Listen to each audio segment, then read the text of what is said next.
ہاں پتہ چلی کہ یہ بھی تھوڑا حیا کے خلاف مسئلہ ہے، لیکن آج کی نئی نوجوان نسل جو ہے اس میں بہت زیادہ مبتلا ہو رہی ہے، جس کو اورل سیکس کہا جاتا ہے. اور میں نے جیسے عرض کیا کہ شرعی مسائل میں چاہیے اور اس کو بیان کرنا یہ ہماری ذمہ داری ہے.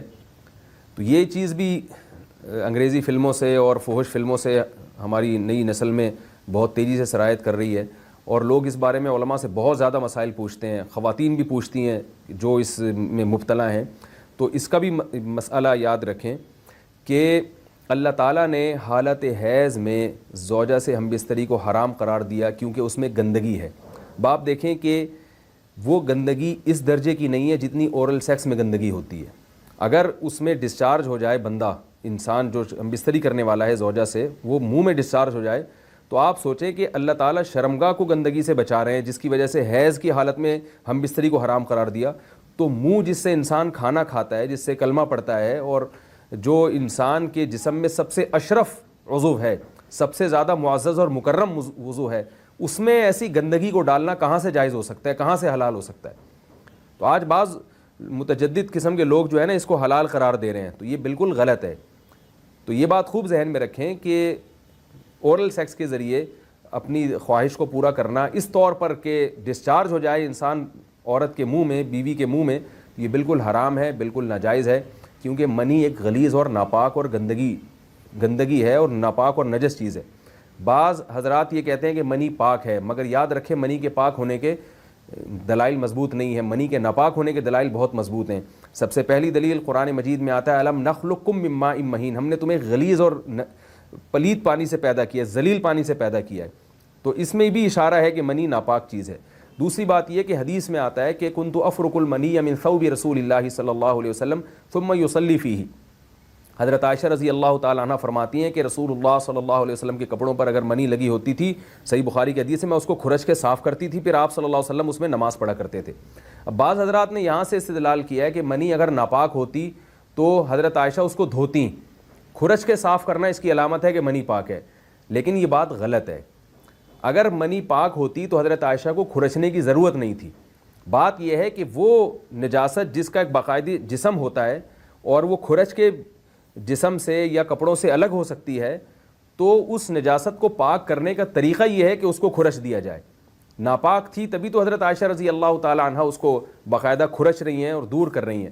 اور گیلی منی کو یہ ثابت ہے کہ حضرت عائشہ رضی اللہ تعالی عنہ آپ صلی اللہ علیہ وسلم کے کپڑوں سے دھویا کرتی تھیں اور آپ صلی اللہ علیہ وسلم اس میں نماز پڑھا کرتے تھے.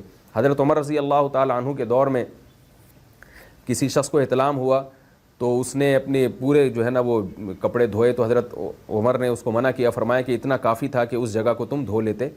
تو اس میں بھی حضرت عمر اس کو باقاعدہ دھونے کا حکم دے رہے ہیں. کسی بھی صحابی نے اعتراض نہیں کیا کہ یا امیر المومنین آپ ان کو دھونے کا حکم کیوں دے رہے ہیں، منی تو پاک ہے. تو منی کے جو ناپاک ہونے کے دلائل ہیں وہ بہت مضبوط ہیں. باقی اس کو جو کھرچنے کا حکم ہے وہ اس لیے کہ منی کے پاک جو اگر خشک ہو جائے تو وہ کھرچ کے بھی پاک ہو جاتی ہے، اس کو پھر دھونا ضروری نہیں ہوتا. اس کی مثال ایسے جیسے حدیث میں آتا ہے، صحابہ کرام فرماتے ہیں کہ ہمارے تلواروں میں دشمن کا خون لگا ہوتا تھا تو ہم اس کو زمین پہ اچھی طرح رگڑ کے اسی کو لٹکا کے نماز پڑھتے تھے. تو دیکھیں خون بھی ایسی چیز ہے کہ جو سوکھنے کے بعد اس کی ایک پاپڑی سی جم جاتی ہے. تو حالانکہ خون کو بھی ناپاک مانا جاتا ہے، جمہور علماء کے ہاں خون ناپاک چیز ہے، لیکن صحابی کیا کر رہے ہیں، اس کو رگڑ کے زمین پہ اور جو اس کو اچھی طرح رگڑ کے جب اس کا اثر زائل ہو گیا تو اسی کو لٹکا کے نماز پڑھ رہے ہیں. تو جیسے خون ناپاک ہونے کے باوجود رگڑنے سے پاک ہو جاتا ہے اگر کسی ایسی چیز پہ لگا ہو جو لوہے یا ایسی سخت چیز پہ، تو ایسے ہی منی اگر کپڑوں پہ لگی ہو، خشک ہو جائے تو اس کو اچھی طرح جب کھرچ دیا جائے تو وہ پاک ہو جاتی ہے. لیکن اس سے یہ ثابت نہیں ہوتا کہ منی پہلے سے ہی پاک ہے. ایک اور دلیل منی کے ناپاک ہونے کی یہ ہے کہ جو مدی ہے، ٹرانسپیرنٹ پانی جو مرد کے جسم سے نکلتا ہے، وہ اگر جسم سے نکل جائے تو وضو فرض ہو جاتا ہے، اور منی نکل جائے تو غسل فرض ہوتا ہے. اب یہ کیسی بات ہے کہ مدی کے نکلنے سے جس سے وضو فرض ہو رہا ہے وہ تو ناپاک ہے، اور منی نکلنے سے جب غسل فرض ہو رہا ہے بڑی والی طہارت، تو اس کو ہم پاک قرار دیں. اس لیے امام ابو حنیفہ رحمہ اللہ تعالیٰ کا مذہب منی کے بارے میں کہ یہ نجاست غلیظہ ہے، اور امام مالک کا بھی یہی مذہب ہے. یہ مذہب بہت دلائل کے لحاظ سے قوی ہے. تو اس لیے عورت کے منہ میں ڈسچارج ہونا یہ بالکل حرام ہے، ناجائز ہے، گندگی ہے، اسلام میں اس کی قطعاً اجازت نہیں ہے. اور اگر ان ائمہ کا مذہب لیا جائے جو منی کو پاک سمجھتے ہیں. اس لیے میں یہ عرض کر رہا ہوں کہ بعض حضرات نے اس پہ فتویٰ دیا ہے کہ یہ چونکہ پاک ہے لہذا اگر یعنی کوئی شخص منہ میں بھی ڈسچارج ہو جائے تو یہ بھی جائز ہے. یہ 100% غلط فتویٰ ہے. اس لیے کہ جو حضرات اس کو پاک کہتے ہیں وہ بھی اس کو خبائث میں داخل کرتے ہیں, حرام چیزوں میں داخل کرتے ہیں. اس کا کھانا یا اس کا منہ میں ڈالنا وہ بھی جائز نہیں کہتے. تو اس لحاظ سے بھی یہ ناجائز ہے اور بہت ساری بیماریوں کا ذریعہ بھی ہے. دوسرا مسئلہ یہ ہے کہ اگر کوئی ڈسچارج نہیں ہوتا اورل سیکس کے ذریعے تو اس کا شرعی حکم کیا ہے؟ تو اس کا حکم یہ ہے کہ یہ انتہائی سخت درجے کا مکروہ ہے, ناپسندیدہ عمل ہے. اور اس کے سخت درجے کے مکروہ اور حرام نہیں ہے لیکن بہت زیادہ ناپسندیدہ اور شریعت کے مزاج کے بالکل خلاف ہے. اور اسلامی کلچر میں اس کا کوئی تصور نہیں تھا. یہی وجہ ہے کہ فقہائے کرام کے ہاں اس چیز کا تذکرہ بہت ہی محدود پیمانے پر ملتا ہے. یہ اس کی علامت ہے کہ مسلمان معاشرہ اس چیز سے بالکل بھی واقف نہیں تھا کہ یہ کیا ہوتا ہے. تو یہ چیز غیروں سے آئی ہے, غیر مسلموں سے ہمارے معاشرے میں, جو ان کی موویز دیکھ دیکھ کے, فحش فلمیں دیکھ دیکھ کے نوجوانوں میں اس چیز نے سرایت کیا. ورنہ یہ انسان طبی طور پر اس عمل سے بہت زیادہ نفرت کرتا ہے. کوئی بھی شریف الطبع آدمی ذہنی طور پر اس کے لیے تیار نہیں ہوگا. تو میں پھر بھی یہ کہہ رہا ہوں کہ بہرحال علماء اس کو ناجائز اور حرام نہیں سمجھتے, اس لیے کہ میاں بیوی ایک دوسرے سے جس طرح سے چاہیں استمتاع کر سکتے ہیں, لیکن سخت ناپسندیدہ بہرحال ہے اور مکروہ چیز ہے اور اس قابل نہیں ہے کہ اس کی حوصلہ افزائی کی جائے. یہ اس کے بارے میں ہے کہ جب یعنی جو ہے وہ ادخال کیا جائے اس فم کے اندر, اس جو ہے مرد اس میں باقاعدہ جو ہے وہ تلذذ حاصل کرے. اگر ایسا نہ ہو بلکہ باہر سے استمتاع کیا جائے, جیسے بعض جگہ ایسا ہوتا ہے کہ کیا نام ہے, عورت کو اس چیز سے گھن آتی ہے کہ وہ اپنے منہ میں اس گندگی کو لے کر جائے, تو پھر بعض شوہر زوجہ کو مجبور کرتے ہیں کسنگ وغیرہ پر, تو یہ کم درجے کی کراہت ہے.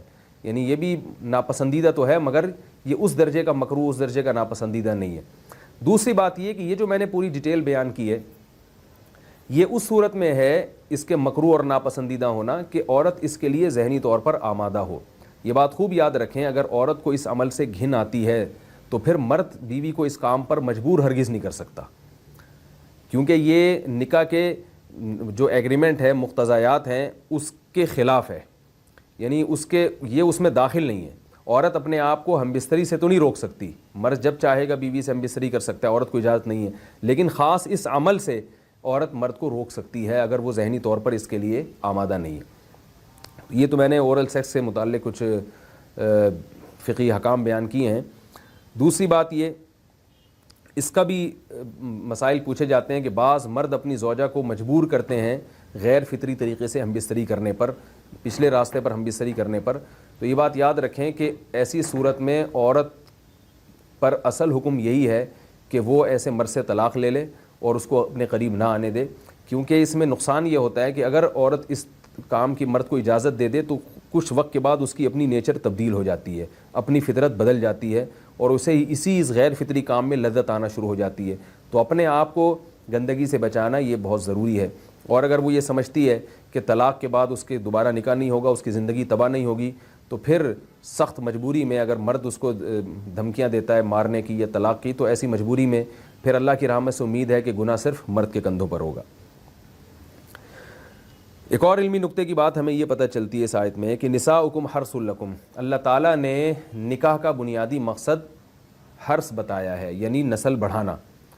تو یہ جو فیملی پلاننگ والے آج جس دعوت کو لے کے چل رہے ہیں کہ بچے دو ہی اچھے, یہ جو پوری دنیا میں ایک تحریک چل رہی ہے, یہ قرآن و سنت کے 100% خلاف ہے. قرآن کے واضح نصوص اور احادیث تو اس بارے میں بہت ہی تفصیل سے ہیں. میری جو کتاب ہے ایک سے زائد شادیوں کی ضرورت کیوں, اس میں تقریباً 50 صفحے میں نے صرف اسی پر لکھے ہیں کہ اسلام نسل بڑھانے پر بہت زیادہ حریص ہے. اسلام چاہتا ہے کہ مسلمانوں کی نسل بڑھے, اور اس پر جو لوگوں کے اعتراض ہوتے ہیں کہ رزق کی تنگی ہوگی, تربیت نہیں ہو سکے گی, اس تحریر میں ان تمام باتوں کے جوابات ہیں. تو وہ تحریر پڑھی جا سکتی ہے, چونکہ یہاں اس تفسیر میں اتنا زیادہ وقت نہیں ہے کہ میں اس 50 صفحوں کی تحریر کا خلاصہ آپ کے سامنے بیان کروں. اس خلاصے میں بھی اچھا خاصا وقت لگ جائے گا. تو یہ جو باتیں کی جاتی ہیں کہ رزق کم پڑ جائے گا اور جو ہے وہ لوگ بھوکے مرنا شروع ہو جائیں گے اگر نسل بڑھے گی, یا بعض دفعہ یہ کہا جاتا ہے بچوں کی صحیح طرح سے تربیت نہیں ہو سکے گی, یہ سب غلط باتیں ہیں.